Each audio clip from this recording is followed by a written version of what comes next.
ప్రియమైన విద్యార్థులారా, ఈరోజు మనం ఒక ముఖ్యమైన విషయం మాట్లాడుకోవాలి. అదే దినచర్య. విద్యార్థుల కొరకు అంటే ప్రతిరోజు మీరు ఎలా ఉండాలి,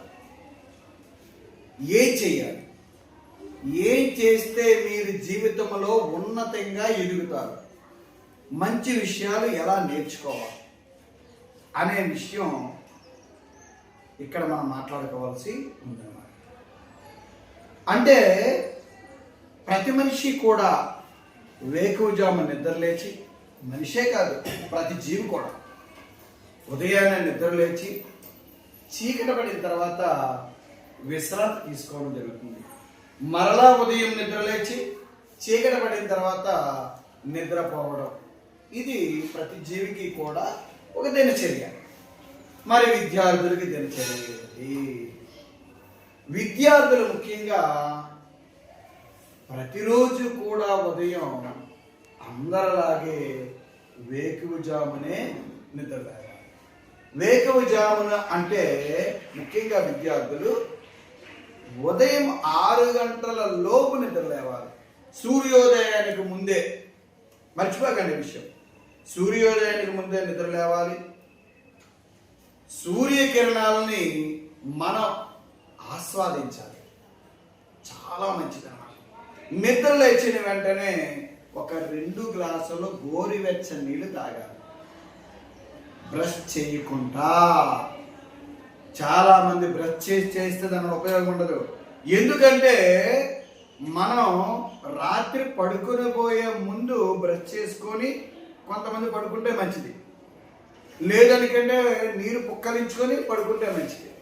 అప్పుడు ఒక మంచి బ్యాక్టీరియా మన లాలాజలంలో ఉంటుంది అనమాట. అదంతా పొట్టలోకి వెళ్ళాలంటే నీరు తాగాలి. నువ్వు బ్రష్ చేసి ఉంచావనుకో మంచి బ్యాక్టీరియా అంతా పోతుంది. నీరు త్రాగిన తర్వాత మనం కాలకృత్యం అంటే బాత్రూమ్కి వెళ్ళడం, మిగతా కార్యక్రమాలు చేసుకున్న తర్వాత కనీసం 1 గంట అయినా ఉదయం చదవాలి. అది తెలుగుతోనే ప్రారంభిస్తే మంచిది.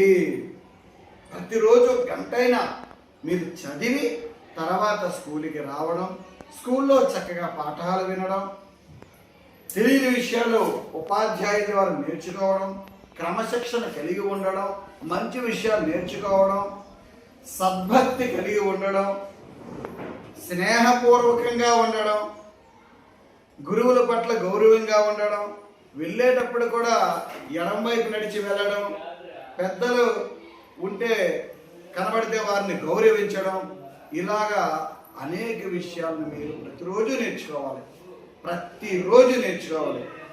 ఇంటికి వెళ్ళిన మరుక్షణం చక్కగా మీరు స్నానం చేసుకోవాలి. ఎందుకంటే బాగా చెమట పెట్టి ఉంటుంది. స్నానం చేసుకొని ఈ బట్టలు విడిచిపెట్టి ఇంటి దగ్గర వేసుకోవాల్సిన బట్టలు వేసుకొని ఏదైనా అల్పాహారం, స్నాక్స్ కానీ అలాంటివి ఏమైనా తిని కొంచెం రిలాక్స్ అవ్వాలి. రిలాక్స్ అయ్యి ఇంటి దగ్గర అమ్మ, నాన్నమ్మ, అమ్మమ్మ వాళ్ళకి కబుర్లు చెప్పాలి. మనం స్కూల్లో ఏం జరిగింది, ఈరోజు స్కూల్లో ఇది నేర్చుకున్నాను, నేను ఇంత మంచి విషయాలు నేర్చుకున్నాను, ఇవన్నీ మనం చెప్పాలి. వాళ్ళు చాలా సంతోషపడతారు. అప్పుడు అవసరమైతే ఒక అరగంట, గంట ఆడుకొని మరలా సాయంత్రం 6 నుంచి పుస్తకాల దగ్గరికి రావాలి. మీకు ప్రతిరోజు అన్ని సబ్జెక్టులు కూడా మీకు ఏం చేస్తారు, ఇంటి పనులు ఇస్తారు, హోంవర్క్స్. అవన్నీ కూడా 1 గంట, గంటన్నరలో పూర్తి చేసుకోవడం. చక్కగా భోజనం 7 గంటల లోపే భోజనం చేస్తే మనకి చాలా మంచిది. చాలామంది బాగా లేటుగా భోజనం చేస్తారు. నాన్న వస్తారు, నాన్నతో తిందాము అని ఇలా చాలామంది అనుకుంటుంటారు. మనం ఎంత ఆలస్యంగా భోజనం చేస్తే మన ఆరోగ్యం అనేది చెడిపోతుంది. ఎందుకంటే భోజనం చేసిన తర్వాత కనీసం 2 గంటలైనా, పడుకోబోయే ముందు 2 గంటలైనా మనకి మధ్యలో గ్యాప్ ఉండాలి ఖచ్చితంగా. అప్పుడు జీర్ణ వ్యవస్థ బాగా పనిచేస్తుంది. మనం 7 గంటలకి మనం భోజనం చేస్తామనుకో 9 గంటలకు పడుకుంటాం. కొంతమంది అయితే 9 గంటలకి భోజనం చేస్తారు, 9:15 పడుకుని పోతుంటారు. 10 గంటలకు భోజనం చేస్తారు, వెంటనే పడుకుని పోతుంటారు. దానివల్ల మనకి అనేక రకమైన ఆరోగ్య సమస్యలు వచ్చేస్తాయి. అందువల్ల 7 గంటలలోపు భోజనం చేయండి. 9 లోపు మీరు చిన్నపిల్లలు కాబట్టి 9 లోపు 9 ఆ ప్రాంతంలో నిద్రపోండి. చక్కగా ఉదయం 6 గంటలు నిద్ర. మీకు మధ్యలో 7-8 గంటలు హాయిగా నిద్ర ఉంటుంది అనమాట. అప్పుడు మన శరీర భాగాలన్నీ హాయిగా రెస్ట్ తీసుకుంటాయి. ఉదయం మళ్ళీ ఉత్సాహంగా పనిచేయడానికి అవన్నీ మళ్ళీ సిద్ధంగా ఉంటాయి.